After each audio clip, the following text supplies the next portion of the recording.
Hello friends, welcome back to my channel. Friends, आज के इस वीडियो में हम लोग क्लास 10 संस्कृत का मोस्ट इम्पॉर्टेंट क्वेश्चन डिस्कस करने वाले हैं। पूरे संस्कृत में जितना भी महत्वपूर्ण प्रश्न है वो आज आपको इस वीडियो में बताया जाएगा। आपके बोर्ड एग्जाम के क्वेश्चन पेपर में संस्कृत से रिलेटेड जितने भी टाइप के क्वेश्चन आते हैं वो सारा इस वीडियो में बताया जाएगा। ठीक है, तो वीडियो को लास्ट तक देखते रहिएगा। वीडियो को लाइक कर दीजिएगा और चैनल को सब्सक्राइब करना मत भूलिएगा। चलिए स्टार्ट करते हैं। आपके बोर्ड एग्ज़ाम में सबसे पहला प्रश्न होगा संस्कृत से रिलेटेड। वो होगा निम्नलिखित का संदर्भ सहित हिंदी में अनुवाद करें।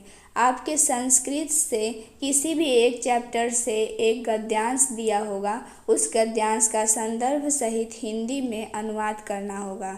यहाँ पे मैंने जो संदर्भ लिखा है गद्यांश लिखा है वो देख लीजिए। ये बहुत ही ज़्यादा इम्पॉर्टेंट है और ये हर साल बोर्ड एग्ज़ाम में आता है, तो इसको ध्यान से देख लीजिए। ये गद्यांश आपके संस्कृत के फर्स्ट चैप्टर वाराणसी से लिया गया है। ठीक है, तो इसका संदर्भ और हिंदी में अनुवाद देख लेते हैं।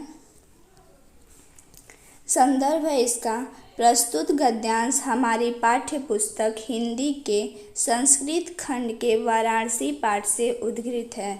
ये जो गद्यांश है वो हिंदी के संस्कृत खंड के वाराणसी पाठ से उद्धृत है। ठीक है, अनुवाद देख लेते हैं। यह नगरी विविध धर्मों के मिलन का स्थान रही है।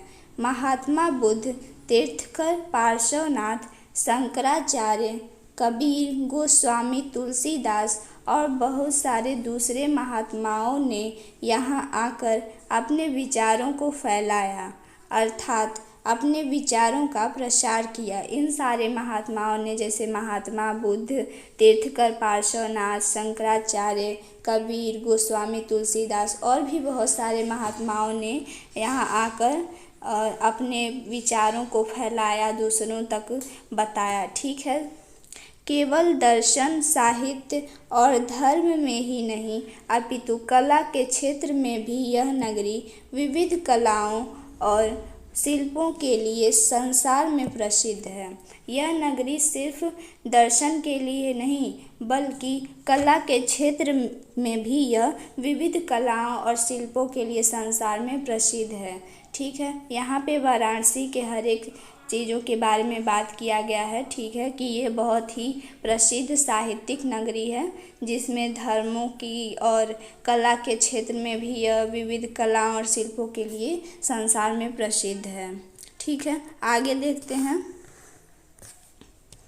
यहाँ की रेशमी साड़ियाँ देश विदेश में सभी जगह पसंद की जाती है। वाराणसी की जो रेशमी साड़ियाँ होती हैं वो देशों और विदेशों में भी सभी जगह पे पसंद की जाती है। बहुत ही ज़्यादा प्रसिद्ध है वाराणसी की रेशमी साड़ियाँ। ठीक है, यहाँ की पत्थर की मूर्तियाँ प्रसिद्ध हैं। वाराणसी की जो पत्थर की मूर्तियाँ हैं वो भी बहुत ही ज़्यादा प्रसिद्ध हैं। यह अपनी प्राचीन परंपरा का इस समय भी पालन कर रही है। ठीक है, जो वाराणसी की प्राचीन परंपरा है उसका पालन वो इस समय भी करती है। ठीक है, तो ये था इसका अनुवाद। ठीक है, एक बार और देख लीजिए। ये है आपका गद्यांश जो आपके संस्कृत के पहले चैप्टर वाराणसी से लिया गया है। ठीक है, और ये हो गया हमारा अनुवाद। आगे देखते हैं। आगे आपके बोर्ड एग्जाम में अथवा करके आएगा, जैसे दो गद्यांश दिया होगा, गद्यांश एक दिया होगा और एक श्लोक दिया होगा। ठीक है, दोनों में से किसी एक का संदर्भ सहित हिंदी में अनुवाद करना होगा। यहाँ पे मैंने श्लोक लिखा है, बहुत ही ज़्यादा ये भी इम्पॉर्टेंट है। सर्वे भवन्तु सुखिनः, सर्वे सन्तु निरामया, सर्वे भद्राणि पश्यन्तु, माँ कश्चित् दुर्भाग् भवेत्। ठीक है, ये वाला भी बहुत ही ज़्यादा इम्पॉर्टेंट है और इसका आपको संदर्भ सहित हिंदी में अनुवाद करना होगा। दोनों में से किसी एक का, जो ऊपर हम लोगों ने गद्यांश पढ़ा और जो ये श्लोक है, इन दोनों में से किसी एक का आपको संदर्भ सहित हिंदी में अनुवाद करना होगा। ठीक है, तो इसका भी हम लोग देख लेते हैं। इसका संदर्भ है, प्रस्तुत श्लोक हमारी पाठ्य पुस्तक हिंदी के संस्कृत खंड के भारतीय संस्कृति पाठ से उद्धृत है। ठीक है। ये जो श्लोक है वो हमारी पाठ्य पुस्तक हिंदी के संस्कृत खंड के भारतीय संस्कृति पाठ से उद्धृत है। ठीक है, इतना समझ में आया। अब हम लोग अनुवाद देख लेते हैं कि इसका हिंदी में मतलब क्या होता है। इसका अनुवाद है, सब सुखी हूँ, सब रोग रहित हूँ, सब कल्याण को देखें, अर्थात सभी का कल्याण हो, कोई भी दुखी न हो, अर्थात कोई भी दुख का भागी न बने। ठीक है, तो ये हो गया हमारा अनुवाद। अब आगे बढ़ते हैं। जो सेकंड क्वेश्चन होगा आपके क्वेश्चन पेपर में वो होगा, अपनी पाठ्य पुस्तक से संस्कृत खंड से कंठस्थ कोई एक श्लोक लिखिए जो इस प्रश्न पत्र में न आया हो। ठीक है, आपको अपने पाठ्य पुस्तक संस्कृत खंड से किसी एक श्लोक को लिखना है जो प्रश्न पत्र में न आया हो। ठीक है, ऐसा श्लोक लिखना है आपको जो आपके प्रश्न पत्र यानी क्वेश्चन पेपर में नहीं लिखा हो।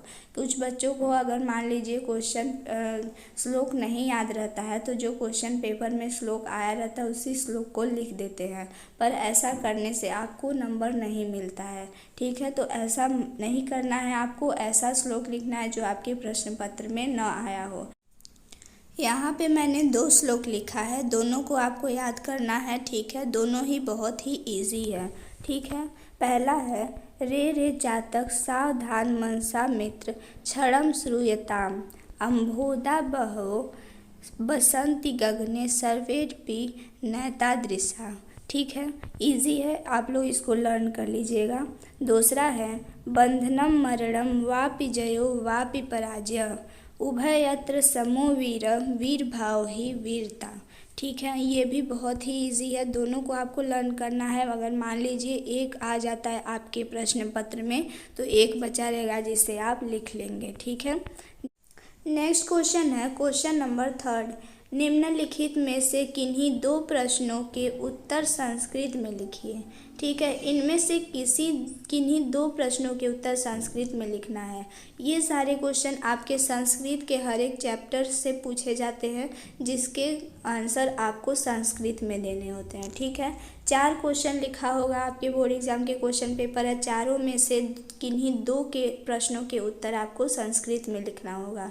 ठीक है, यहाँ पे देख लेते हैं। पहला प्रश्न है, कुत्र मरणम मंगलम भवति। ये आपके पहले वाले चैप्टर वाराणसी चैप्टर से लिया गया है। ठीक है, इसका आंसर है वाराणस्या मरणम मंगलम भवति। ठीक है, आपको जो क्वेश्चन पूछा जाएगा उसका आंसर भी आपको संस्कृत में ही देना होगा। ठीक है, हिंदी में नहीं देना होगा।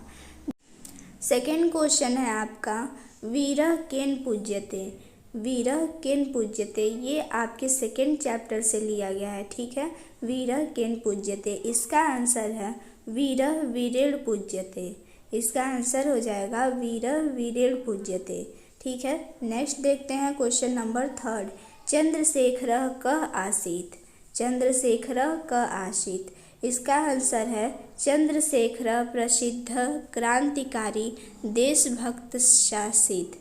ठीक है, आप लोग इसको अच्छे से तैयार करिएगा। सारे क्वेश्चन बहुत ही ज़्यादा इम्पॉर्टेंट है। यहाँ पे जितने भी सारे क्वेश्चन बताए जा रहे हैं सारे क्वेश्चन को आपको अच्छे से तैयार करना है। सारे क्वेश्चन आपके बोर्ड एग्जाम के लिए बहुत ही ज़्यादा इम्पॉर्टेंट है। ठीक है, आगे बढ़ते हैं क्वेश्चन नंबर 4, भारतीय संस्कृते मूलम किमस्ति।